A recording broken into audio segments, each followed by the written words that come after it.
عاقبة للمتقين ولا عدوان إلا على الظالمين وصلى الله وسلم على سيدنا محمد وعلى آله وأصحابه ومن تبعهم بإحسان إلى يوم الدين وبعد وقهرين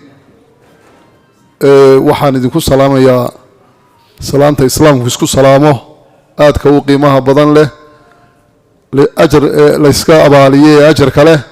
salaamu calaykum wa rahmatullahi wa barakaatuh waxaan filayaa waqti badan lama hayo aniguna inaan waqti badan qaato ma doonayo guddigan wanaag fariista inta igu horeysay iyo aasaaskeygi iyo waxay qabatayba inoo soo gabagabeeyay waxa kaliya doonayaa inaan dhinac yar oo kaliya ka milicsado guddigan wanaag fariista iyo xumaan reebistu waa guddi qaran waa guddi aqoonsan tahay dawladdu waa guddi waxa weeyaan ka haysataa ruqsad wasaaradda awqaafta wasaaradda arrimaha gudaha iyo wasaaradaha kale ay khusaysaba waa guddi kolkii la eegay waxqabadka ay soo kordhisay iyo waxa wanaagsan ay dalka iyo dadka iyo diintaba u qabatay wasaaradda maaliyaddu waxaan badnayn oo shidaala ay ugu dareen miisaaniyadda run ahaantii guddidaasi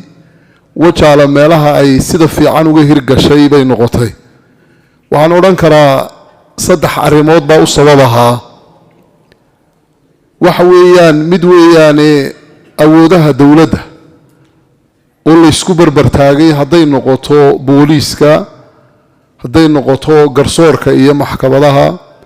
hadday noqoto hay-adaha wasaaradda awqaafta iyo diinta hadday noqoto hay-adaha kale ee maxay ahaytoy hawshaasi ay khusayso oo isbarbartaagay oo cudud isku barbartaagay oo waxa weeyaan aan waxba ka hagran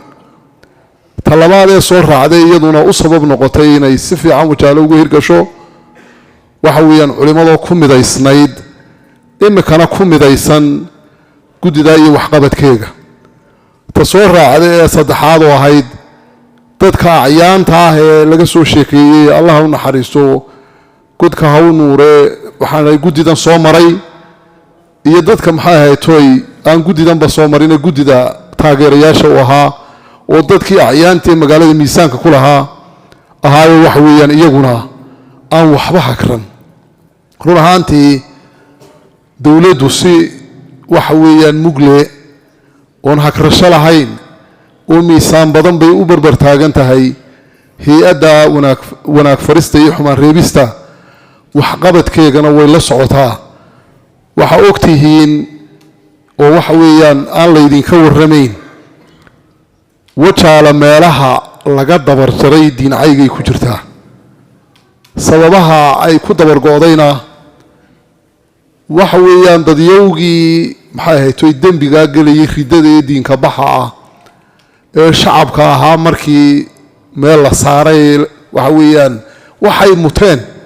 ee ciqaab ahaa la mariyey la awoodayey cidda ka khaldan horeysana waan u barbartaagnayn ka hay-adaha dowladda ahaan ama laamaha dowladda siiba wasaaradda awqaafta iyo diinta imikana waan barbartaaganahay waxa aan had iyo jeerna bulshada reer wajaale uga mahad celinaynaa sida qiimaha leh isku barbartaagtay qofka diinta caaya aanay u sii daynay iyagoo waxa weeyaan isugu tagayo wada ku doona ha ahaado nin ganacsadoo la ixtiraamaya ha noqdo nin odayoo la ixtiraamayaano ku ciyaala suuqa ha noqdo sida qiimaha badan leey arrintaa uga midho dhaliyaan ee waxa weeyaan ay ugu geeyaan gacmaha dowladda ay khusaysa siiba booliska oo baadhis loo geliyo runtii waxay naga reeban oo dadka islaamka ka mamnuuca qof aan jariimadaa dembigaa ku dhicin in lagu eedeeyo oo waxa weeyaan loogu marmarsiyoodo in ama sumcaddiisa wax lagu yeelo ama waxa weeyaan loogu xadgudbo sidaa darteed dembiga kiisa la hubo uu waxa weeyaanay ku caddaata uu weeyey ka ciqaab muta ee xadhig muta ee waxa weeyaan laga abaaliyo dembiga u galay waxaan ku soo ururinayaa waad ku mahadsantihiin reer wajaale waad ku mahadsantihiin maxaa dhahdaa ganacsatada way ku mahadsan yihiin cid kasta oo ka qayb qaadata hawsha diinacayga wax ka qabashadeeda reer wajaalana runtii mudnaan weyn bay ku leeyihiin waxaan hadalka ku soo ururinayaa guddiga wanaag farista waxaan filayaa baahiyahoogu waxna waxa weeyaan wax maxaa dhahday dad isku xilqaamay ka kabaan waxna waxa weeyaan waxa iyaga laftoodu intay isxilqaamaan ay maxaa dhahday suurto geliyaan laba gacmood ayaa ka maqan gacani waxa weeyaan waa dawladda oo waxa kooban ee ay ishtaalka ugu tala gashay wasaaradda maaliyaddu ay miisaaniyadda ugu dartay mooyaane wax kale kama hayaan hadday awoodayso dawladdu oo ay awoodayso inay maxaa dhahday sida laamaha kale dawladduba ay uga helaan gaadiid iyo shidaal iyo wax kasta inay u suurtogeliso weeyo mid waa taa midna waxa ka maqan dadkii ganacsatada ahaa ee maalqabeennada ahaa oo hay-addan aan waxtar badan u lahayn gaadhiga iminka ay wataan ee sayrafta ah ilaahay ha ka abaaliyo ilaahay ha u dembi dhaafo ilaahay waxa weeyaan xoogaa waa yar xanuunsanaya allaha caafiyo abshir xoodiyaa siiyo waa gaadhigii abshir xoodiye maynaan inagu iibin aad baynu maxaa dhahdaa arrinkaa ugu dhaliilanahay qof baa siiyey markay gaadhi ay kaxaystaan waayeen ganacsata iyo magaalada degan dad dhaqaalalaa degan dee waxay ahayd qolyaha reer berberaad gaadhi ay wataan baan arkayoo waaban ku hinaasayba waxaa laygu yidhi mooy malaha maayarka iyo wax maayarka in laygu yidhi baan filayaa markaa haddii reer berberaad maayarku bixiyey innagana ganacsato waaweyn baa joogtaa dee gaadhi waa gaadhigii diinta ee gaadhiga u qalmo diinta baashan qiiqa tuuraysaa waa lagaga habboon yahe kuwa u qalmo oo aan xabad qiiqii ka soo baxayn guuxiisana maxaa dhahday lagu raaxaysanayo dee gaadhi wanaagsan aan diinta saarno taana intaasaan ku soo urunaya xilkaasi inagu inoo yaallaa ganacsatada reer wajaale u yaallaa waxba shirka odhan maayo waxa weeye waan idinsii dareensinaya hawshaasi inay idin taal kolley inahaasaan ku soo ururinayaa da'yarta saxaafadda ee waxa weeyaan sida qiimaha badan leh waxqabadka dadka iskaashiga diimeed muxaadaraadka waxa weeyaan waxqabadka dowladda arrimaha nabadgelyada waxqabadkooga sida fiican u tabiyana ugu dambayn ugu mahad celinayaa kolley hadalkayga intaasaan ku soo ururinayaa waxaan halkan ka salaamayaa dadweynaha reer Tog Wajaale ee faraha badan ee dhalinyarada u badan ee ka soo qayb galay xafladan aadka u mudan waxaan idinku salaamayaa assalaamu calaykum waraxmatullaahi wabarakaatu waa inooga soo sheekeeyey siday ku bilaabatay hawshani 2016 haddii aan dib ugu yar noqdo odayaashii markaa kala wareegay hawshii ay wadeen najladii ka timid Hargeysa waxaa ka mid ahaa Sheekh Maxamed iyo Sheekh Yuusuf iyo Cabdilaahi Xaaji dadkii markaa ugu horeeyay hawsha waday run ahaantii annaguna waxaan ahay ilaa xilliga taageerayaasheedii ilaa imikana sidii baan ugu jirnay hawshaasna waynu wadi doonaa dhalinyaradana waxaan ku wacyigelinayaa meel walba ma joogto guddidu waa inay qofkii howlahaasoo kale ku jiray iyo wixii la mida inay iyagu iska lulaa qofka arkaya oo aanu ka dhaqaaqin ilaa uu saldhiga geeyo waayo hadduu qofku iskaga tago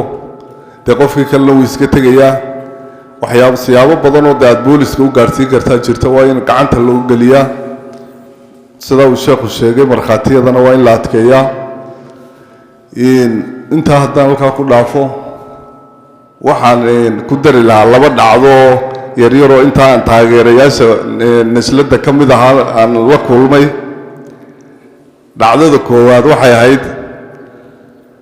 maalin maalmaha ka midaba Sheekh Daawud yidhi gaadhiga inoo kaxay gaadhigii najladda waxaynu soo wacdii intan ballayga casiyo ilaa kala baydhiyo tuulooyinkeena yaryar labadeedu keliya tagnay dabadeed waxaa dhacday markaanu wacdigiisaan u wadnay kala baydhkaanu tagnay inaanu dadka wax u sheegno mooye in la nagu leynayaba arrintan waruma hayno wax qorshaha nooguma jirto kastamka hortiisaanu gaadhigii dhignay sheekhiyo gaadhiga dhex fadhiya wacdigii buu bilaabay anna waa ka dugo maqaaxiyaro ku agabaan shaah ka cabisini ilaa qolo suufiyaabaa fadhida meesha oo kastamka hor fadhido oo boqolaala mawliidkuna uu soo dhowaa mawliidka ka hadalunbaa lagu dhi sheekho budunbaa lagu bilaabay meeshii waa ka dagaal ka dhacay waa ku soo carray aniguna sheekhiyo gaadhigii loogu dhex galaan anna ka dabagalo nimankii baan kolba mid dib u soo qabto inta dhabarkaasaa buud laygala dhacaya labadeediiba waayo dagaalkii baalkiio waa ka sheekhi aad u xanaaqay markaasaan ku yidhi maantu baynu ku fiican oo layna laayey anigu maantaa baanu ku jecelay iska daa sheekhina sidii buu iskaga qaboobay ilaa aanu wacdigayagii halkii ka wadnay kama annaan imanno sidii baanu kusoo gabagabayn maalinta labaadna waxay ahayd xilli intii aan guddoomiye ahaa kastamka nin haystayoo waxba magaciisa sheegi mayna ayaa arrintaa ku kacay dabadeed culimadii baa ii timid oo sheekh axmed iyo allah u naxariistay ka mid yihiin waxay yidhaahdeen ninkani booliskiina waxay yidhaahdeen ninkaasi waa hay-ad buu dowladda wasaarad ka midu ka tirsay uma soo qabanayno booliskii baan u tegey taliyihii wuxuu yidhi warqadii qor ninku ila waa nin wasaarad ka tirsane warqadii baan u qoray ninkii baa la yidhi soo qabto wuu ogaaday isna telefoon baa loogu sheegay gaadhiguu kaxaysto allay baday wuu ka wareegay waddadaa laamigaa muu marin intaan taageerayaasha ahaa dhacdooyinkaas oo labadaasi ka mid ahaayeen ayaan ka xasuustaa marka waxaan idinku wacyigelinayaa inaad hawshaa u diyaargarowdaan nin walliba halkuu kaga beegaya uu kala kulmo run ahaantiina haddii aad hawshaa u dhaqaaqdo wax badan baad la kulmaysaan berigaa maan aqoonin qur-aanka kariimkaa maan aqoonin markay hawshaan najladu bilaabatay hawshii siday iigu waday waxay i gaadhsiisay inaan qur-aanka barto oon 3 sannadood dhigto oon 30 jiis dhammeeyo oo aan maanta qur-aanka macnihiisii ku jiro inaan barto marka waxaan idinku wacyigelinayaa inayd ku dadaashaan hawshaa wanaag faristu waa hawl weyn ninba ninbuunu ka dambayn doonaa aad iyo aad baan idiin salaamayaa assalaamu calaykum waraxmat inoo sahlay fadhigan qiimaha badan leh ee laga shanayo arrimaha diinta oo ah in diinta laga shaqeeyo mar labaad waxaan u mahadnaqayaa guddidan soo qabaqaabisay xafladdan iyo shacabweynahan towrab jaale waxaan ku salaamayaa assalaamu calaykum waraxmatullaahi wabarakaatu runtii aad baa looga warramay xumaanradu fariinta waayo waa kama kacdo nolosha bulshada in xumaanta la iska reebo wanaaggana la isfaro waa arrin muhiim inoogu ah arrintaana aad iyo aad baa shacabweynaha somalilan uga shaqeeya hadday tahay cidda u xil saaran ee guddi ahaan qaran ah iyo hadday tahay amniga iyo hadday tahay shacabweynuba aad iyo aad ba uga shaqeeyaan anagu boolis ahaan shaqadaanu qabanin lafteedaba ah arrintan lafteeda waxalle waxaanu suulinaa waxa waa xumaan haddaanu nahay amniga runtii guddidaa iminka laga soo warramay ilaa taariikhdeeda wax badan oo la qiyaasi karin baa la qabtay hadday tahay gobolkan aan joogniyo hadday tahay jamhuuriyadda somalilanba aad baan ugu mahadnaqayaa culimmadaa arrintaa ka soo qayb qaadatay iyo inta maanta gacanta ku haysaba annaguna amni ahaan waa garab taaganne waxa weeyaan wax alla wixii arrimaha la xidhiidha diinta gacan biraan kula qabannaa habeeniya maalinba waa kala shaqaynaa iminkana diyaar baanu u nahay maamulka cusub ee iminka loo magacaabin waxaan leeyahay soo dhowow waa la shaqaynaynaa shacabweynaha togo jaale muddadii gaabneeda iminkaan joogina arrimaha sidaa iminka looga soo shekeeyey diinta caydeeda amba dembaabkeeda waa arrin aad looga boqo waayo waxaa keentay in laga boqo dee gacan bira lagu qabtay haddaan gacan bira lagu qabanin may tabaadeen la yiraahdo in la soo dardaarade oo saa laga soo sheegay markii horeba waxaan leeyahay shacabka ayaa gacanta nasiya haddaan nahay gudida lafteeda iyo haddaan nahay amnigaba haddaan shacabku nolol shaqaynaynin waxaan may suurta gashan dambi ka soo dhaco ka dhaca meesha kulli aan ku sugannahay anagu gobol ahaan iyo degmo ahaanba mahadnaqaana waxaan u soo jeedinayaa shacab weynaha waanu iskaashanayna haddaan nahay wajaale shacabkeeda iyo gudideedaba magaalada imika aan joognaa waa magaalo xuduudeed laba dawladood wadaaga waa ogtihiin maandooriyihii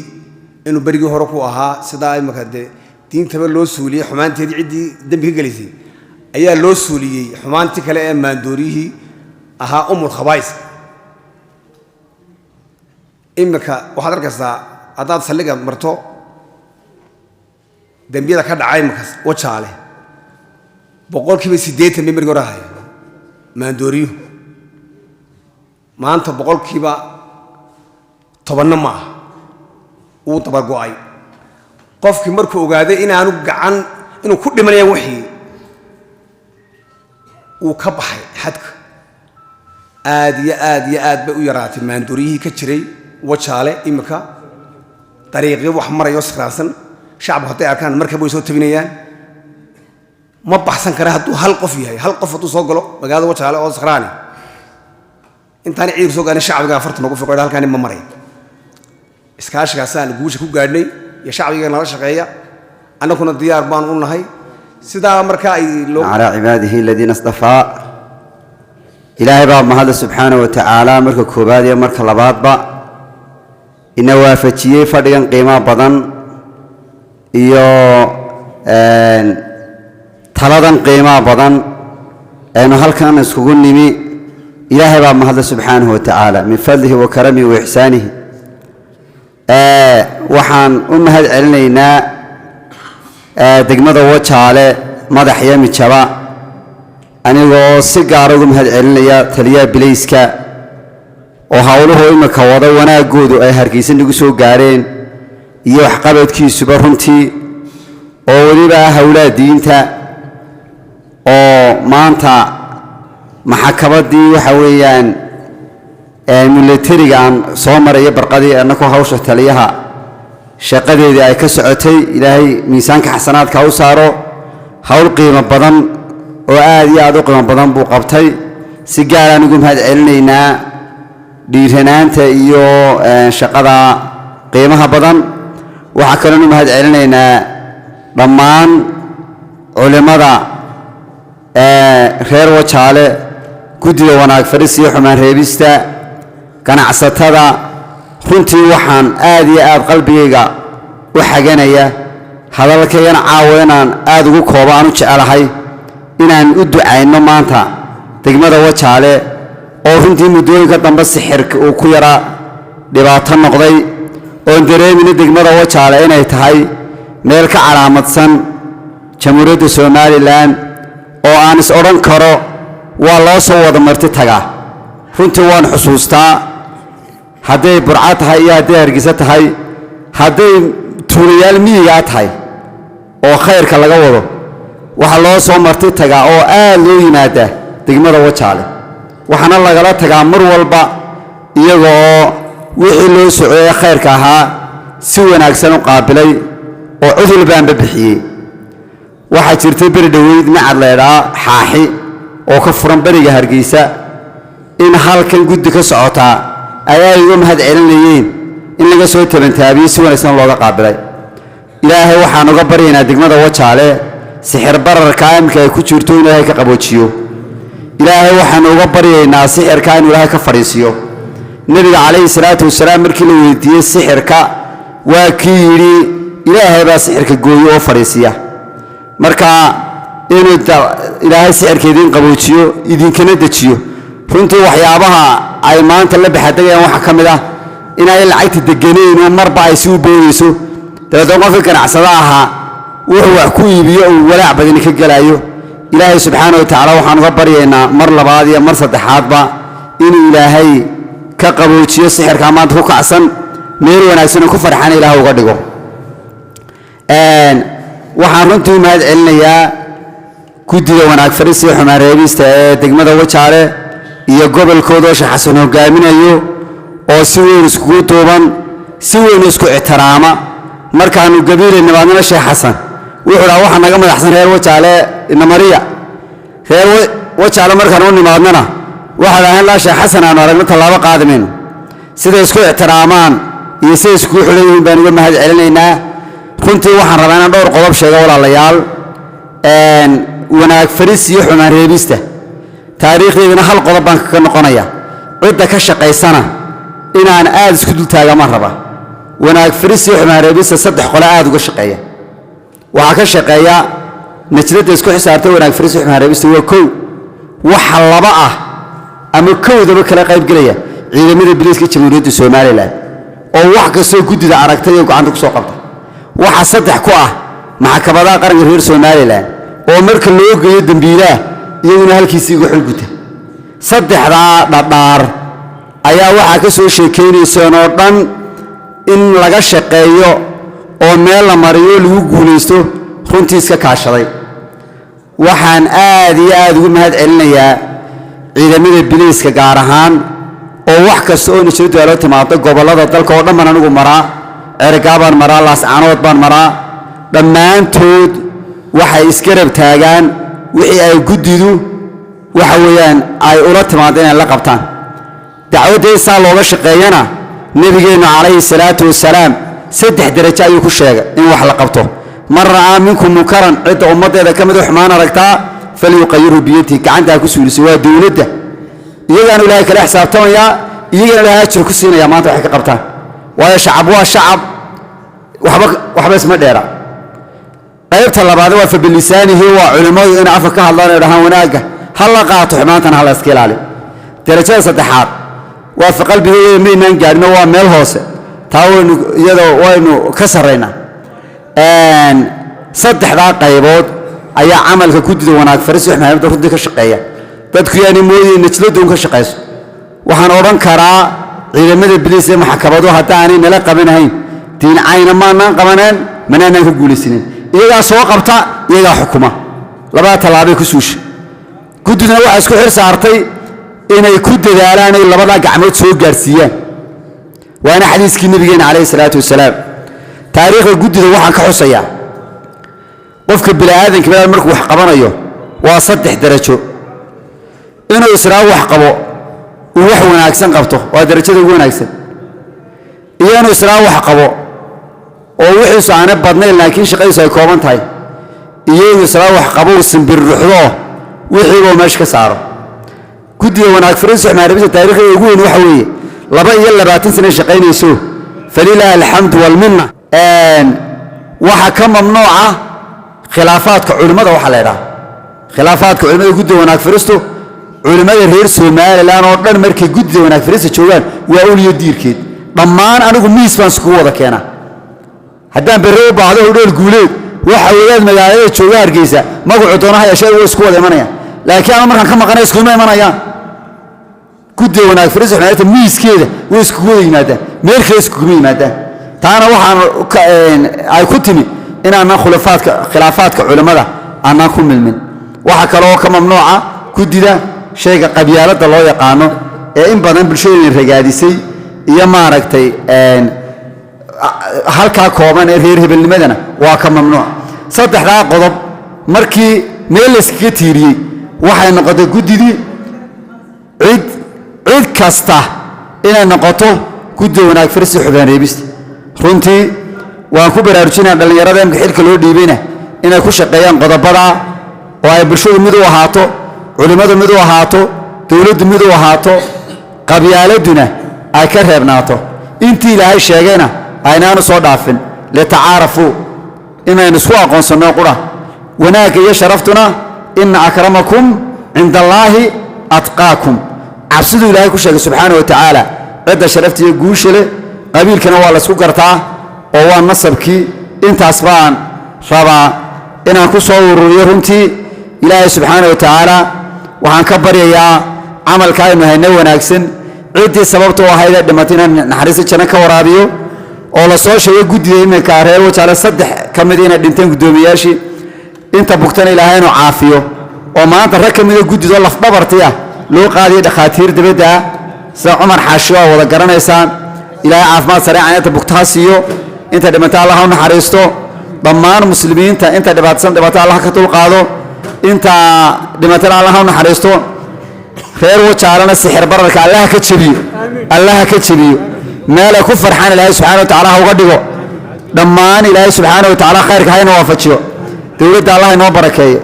odayaasha Allah inoo barakeeyo khayrka amru bil ma'ruf wa nahyi 'anil munkar isugu timid oo ugu horeeyo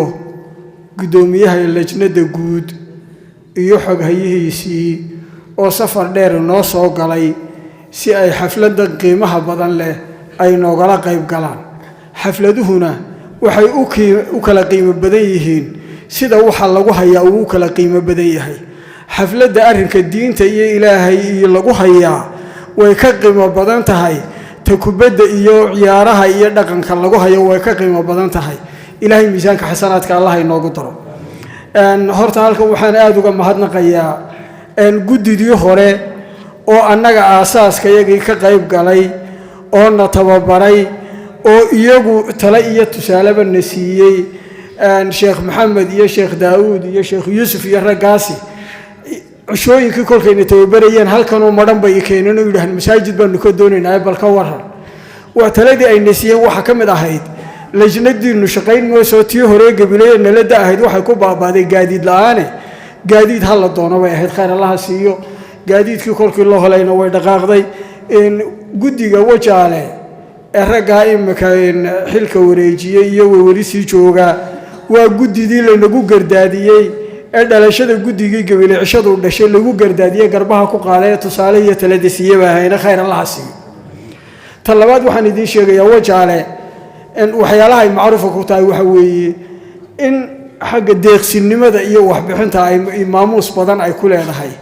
guddigeeduna wuxuu ku hana qaaday oo kuwii kale uu ku dheeraaday waxa ay inuu gaadiid yeesho kharashkiisana uu isku filaado waxa la doonayaa imikana dadkeedii waa joogaan raq walba waa rageedii gaadhiga horta meesha laga tuuro guddigu ha u dhaqaaqaan waxaan idin sheegayaa oo idin yaalo guddigu idin hayaa ganacsatada wajaale zakadooda qayb bay ku bixinayaan lajnatul amr bil ma'ruf wa nahy 'anil munkar waana laydin hayaa waraaqaheedii waa laydin sheegi doonaa iyagu qoran baa la hayaa barakallahu fiikum wa jazaakumullahu khayr waxa kale oo idin sheegayaa waxa weeye afartan dhalinyar iyo odayaal isugu jira ma aha guddigu waa ummadoo dhan idinka ka mid ah man ra'a minkum munkaran falyughayyirhu bi yadihi fa in lam yastati' bi lisanihi fa in lam yastati' fa bi qalbihi wa dhalika ad'afu al-iman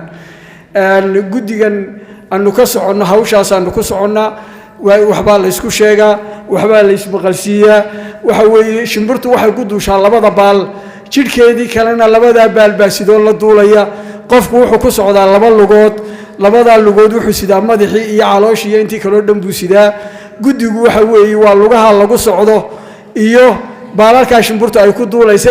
idinkuna jidhkii kale iyo maskaxdii wax lagu qabanayay baa tihinayaan laga hadhin barakallahu fiikum wa jazaakumullahu khayr arrinku waxa uu ku socdaa waxa weeye talada culimada iyo dadka waaweyn iyo firfircoonida iyo shaqada dhalinyarta